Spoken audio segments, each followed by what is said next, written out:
বন্ধুরা, welcome back to my channel electronics tech. তো আমার সামনে রয়েছে আউজা আরএস ওয়াটের একটি অ্যাম্পলিফায়ার।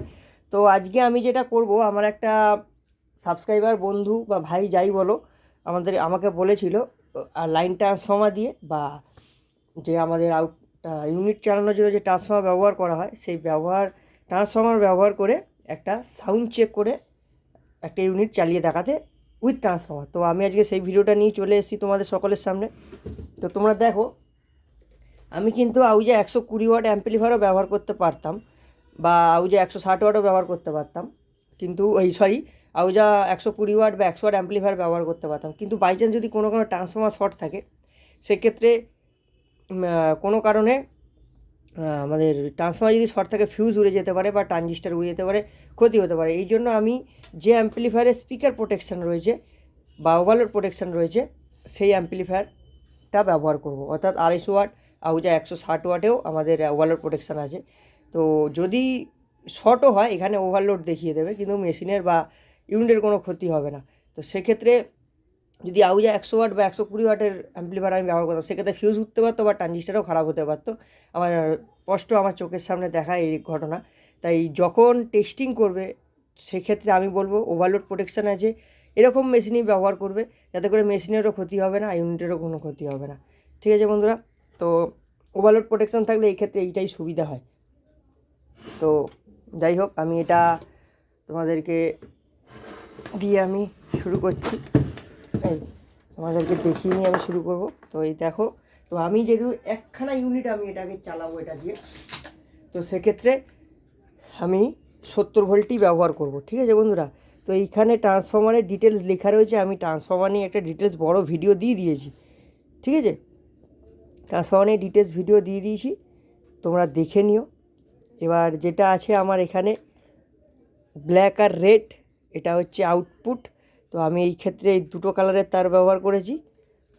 আর এই যে দেখছো প্রাইমারি, তো এই ক্ষেত্রে আমি দুটো সেম কালারের তার ব্যবহার করেছি। তো এটা ইনপুট দেবো আর এটা আউটপুট দেবো। এবার যে যেরকম করে এটাকে ঘুরিয়েও ব্যবহার করা যেতে পারে। ঠিক আছে? তো চলো, আমি কমন 70 ভোল্টেই ব্যবহার করছি। আমাদেরকে বললাম কেন 70 ভোল্ট ব্যবহার করছি, যেহেতু একখানা ইউনিট, যাতে বেশি প্রেশার না হয়। আর আমি বেশি প্রেশার দিয়ে তোমাদেরকে দেখাবো না, যতটা তোমাদেরকে শুধু সাউন্ডটা শোনানোর জন্যই আমার এই এত ভিডিওটা করা। তো আমি লাইন নেবো কমনে আর 70-এ। অনেক সময় কী হয় বন্ধুরা, ট্রান্সফর্মারের লাইন ঘুরে গেলেও কিন্তু মেশিন ওভারলোড দেয়। তো আমি বলবো স্পিকার প্রোটেকশান যখন থাকে, ট্রান্সফর্মার যখন লাগাবে, সেক্ষেত্রে সব সময়ের জন্য বেস্ট হবে আমাদের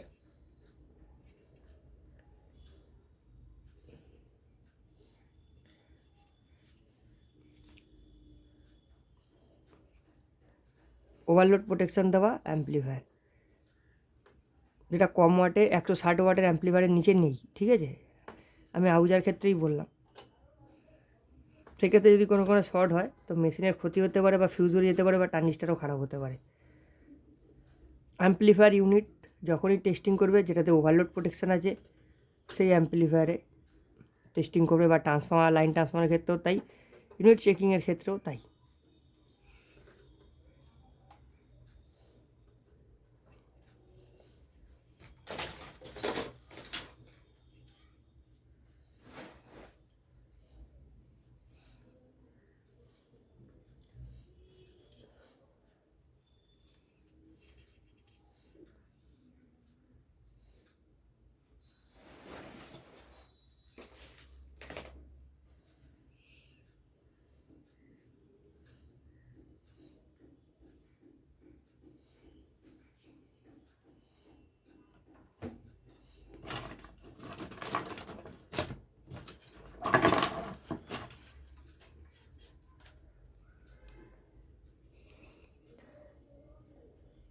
তো যাই হোক, একটু অপেক্ষা করালাম আমি, কারণ সরি।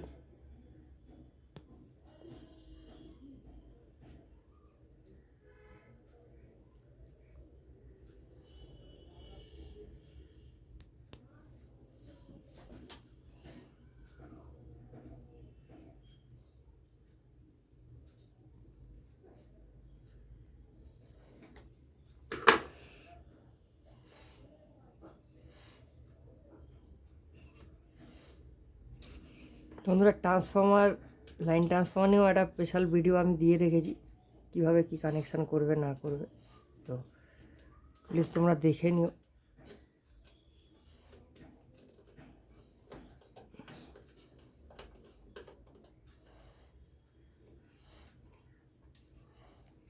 তাহলে বুঝতে পারবে আমি কি বলতে চাইছি। ট্রান্সফর্মার লাগালেই আমাদের কানেকশান করতে হবে কিন্তু ভোল্টেজের সেকশানটা, আর একটা জিনিস সেটিংস ঠিক করতে হবে যখনই ট্রান্সফর্মার লাগাবে, আমাদের পুরোটা আমি বলে দেবো, ইভেন সাউন্ড চেক করে দেখিয়েও দেবো।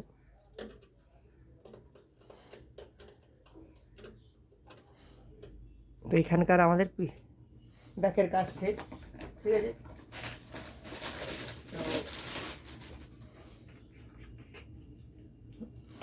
এবার আমি অ্যাম্পলিফায়ারটিকে সামনের দিকে ঘুরিয়ে নেব যাতে করে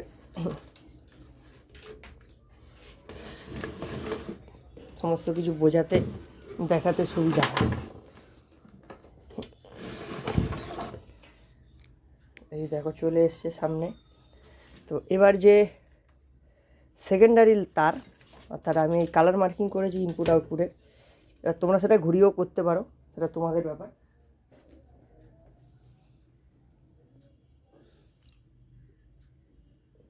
ইনপুটে 2 কালার তার, আউটপুটে 1 কালার তার, বা ইনপুটে 1 কালার তার, আউটপুটে 2 কালার তার, খালি জাস্ট মার্কিং করা প্রাইমারি সেকেন্ডারি। তবে যেটা যে করবে সেটা তাকে মনে রাখতে হবে, কারণ ট্রান্সফর্মার তার যদি ঘুরে যায় তাহলে কিন্তু এই মেশিনে ওভারলোড দেখাবে চলতে চলতে, আমি বলে দিলাম। তো এই রয়েছে একখানা ইউনিট। তোমাদের কিছুটা হয়তো জ্ঞান লাভ এখান থেকে হতে পারে।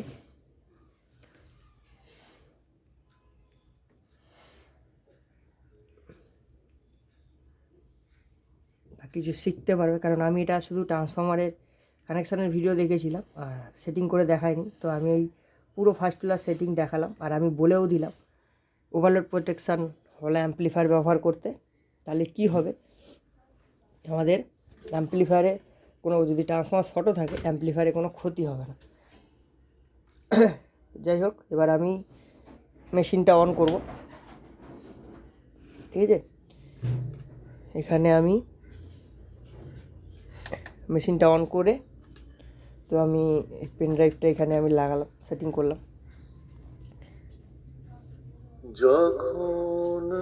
তো বন্ধুরা গান চলছে, ঠিক আছে। এই ক্ষেত্রে তোমাদেরকে একটা জিনিস দেখিয়ে দিই, এই যে দেখতে পাচ্ছ এই ড্রাইভার ইউনিট আর বক্স স্পিকার, এখানে গ্রিন লাইটটা জ্বলছে।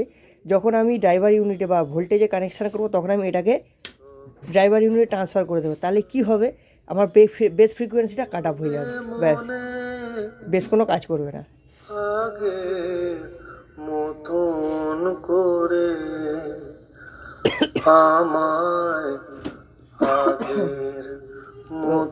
দেখতে পাচ্ছ বন্ধুরা, এখানে বেসের কোনো কাজই নেই, ঠিক আছে।